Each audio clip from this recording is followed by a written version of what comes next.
¿Qué harías si te dijeran que estás a bordo del barco más lujoso jamás construido por el hombre, y que en menos de 72 horas, ese mismo barco estaría en el fondo del océano?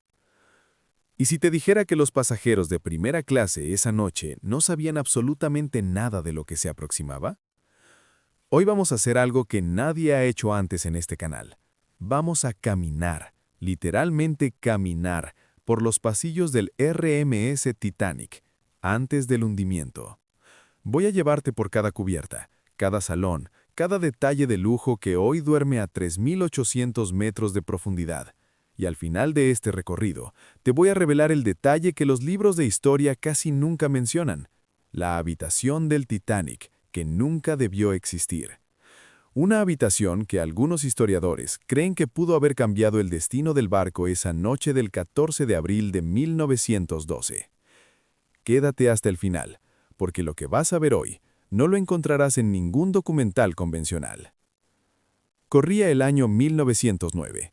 En los astilleros Harland and Wolff de Belfast, Irlanda del Norte, más de 3.000 hombres comenzaban a construir algo que el mundo nunca había visto. No era solo un barco, era una declaración de poder. La empresa White Star Line, rival directa de la Cunard, necesitaba un golpe de efecto. Y los hermanos Andrew Carlyle y Thomas Andrews, el ingeniero jefe, diseñaron una bestia de acero de 269 metros de eslora, 52.310 toneladas brutas y capaz de transportar a más de 2.400 personas. Para que lo visualices, el Titanic era casi tan alto, puesto de pie, como la Torre Eiffel. Pero no estaba pensado para estar de pie, estaba pensado para cortar el Atlántico como una navaja. Y aquí viene el primer dato que cambia todo. El Titanic nunca fue declarado insumergible por sus constructores. Esa frase, esa maldita frase que todos repetimos, fue una exageración periodística del Shipbuilder Magazine en 1911. Los ingenieros de White Star Line sabían perfectamente que el barco podía hundirse. De hecho, Andrews calculó que el barco podría flotar con hasta 4 compartimientos inundados. Esa noche se inundaron 5. Pero antes de llegar a esa noche, tienes que conocer el barco. Imagina que subes por la escalera de acceso en Southampton. Es el 10 de abril de 1912. El sol de primavera brilla sobre el puerto. Llegas a la cubierta de botes, la boat deck. Es la más alta del barco, la más expuesta al viento, pero también la más libre. Aquí es donde los pasajeros de primera clase vendrán a pasear por las mañanas, envueltos en abrigos de cachemira, con sus guantes de cuero y sus sombreros de copa. A tu izquierda, 16 botes salvavidas cuelgan de sus davits. A tu derecha, el horizonte abierto del Atlántico Norte. ¿Notaste eso? Los botes salvavidas solo alcanzaban para poco más de la mitad de las personas a bordo.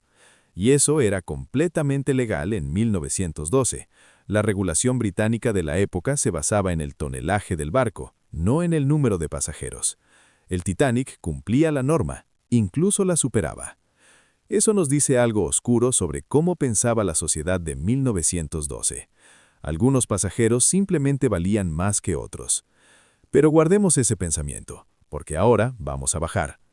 Bienvenido al lugar más fotografiado, más imitado y más llorado de toda la historia de la navegación. La gran escalera del Titanic. Cuando desciendes por ella desde la cubierta A hasta la cubierta E, entiendes en un segundo por qué los pasajeros de primera clase sentían que estaban en un palacio flotante, no en un barco. La escalera estaba revestida de ocle tallado a mano. El pasamanos era de hierro forjado dorado, y sobre todo ello, una cúpula de vidrio y hierro dejaba pasar la luz del día, bañando la escalera en un resplandor casi sagrado. Los artesanos que construyeron esa escalera eran los mismos que trabajaban para los hoteles Ritz de Londres y París. No es una metáfora, es literal. White Star Line contrató a los mismos gremios de artesanos que decoraban los grandes hoteles europeos. Querían que sus pasajeros más ricos no sintieran que habían bajado de categoría por cruzar el Atlántico en barco. Y funcionó. El millonario John Jacob Astor IV, el hombre más rico a bordo, con una fortuna equivalente a 2.000 millones de dólares actuales, eligió el Titanic para su viaje de luna de miel precisamente por esto. Astor moriría esa noche. Su cuerpo fue recuperado días después, identificado por sus iniciales bordadas en la manga de su chaqueta. Pero no nos adelantemos, todavía hay mucho que ver. Son las 7 de la tarde del domingo 14 de abril. Faltan exactamente 4 horas con 40 minutos para el impacto. En el comedor de primera clase de la cubierta D, el más grande de todos los comedores del barco, 554 pasajeros se sientan a cenar. El comedor no tenía ventanillas al exterior, no era un descuido, era una decisión de diseño deliberada.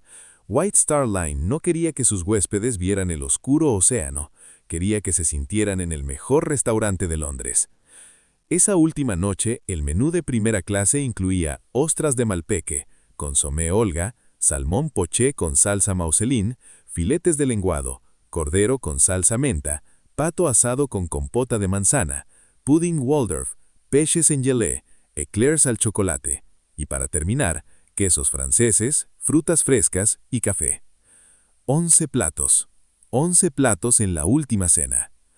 Mientras esos hombres y mujeres elegantemente vestidos, smokings, joyas, perfumes importados de París, levantaban sus copas de Chateau Margaux 1900, a pocas millas de distancia, el iceberg se deslizaba silencioso en la oscuridad. ¿Cuánto costaba viajar en primera clase en el Titanic?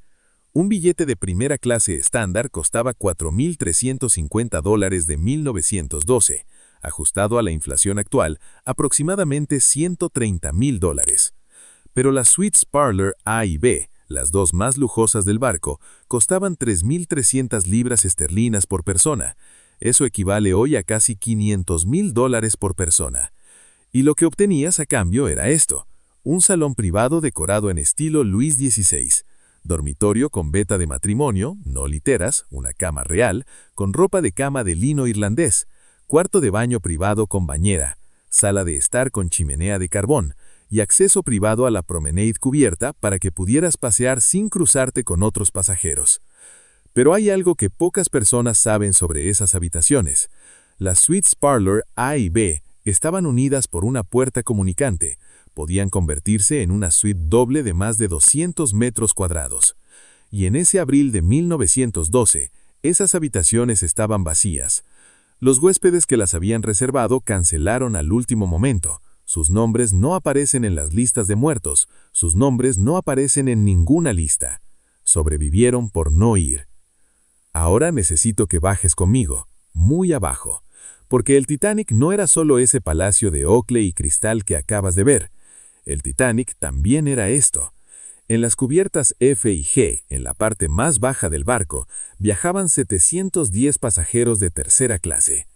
La mayoría eran emigrantes, irlandeses, escandinavos, libaneses, polacos, italianos. Familias enteras que habían vendido todo lo que tenían para comprarse un billete de $30 hacia una nueva vida en América.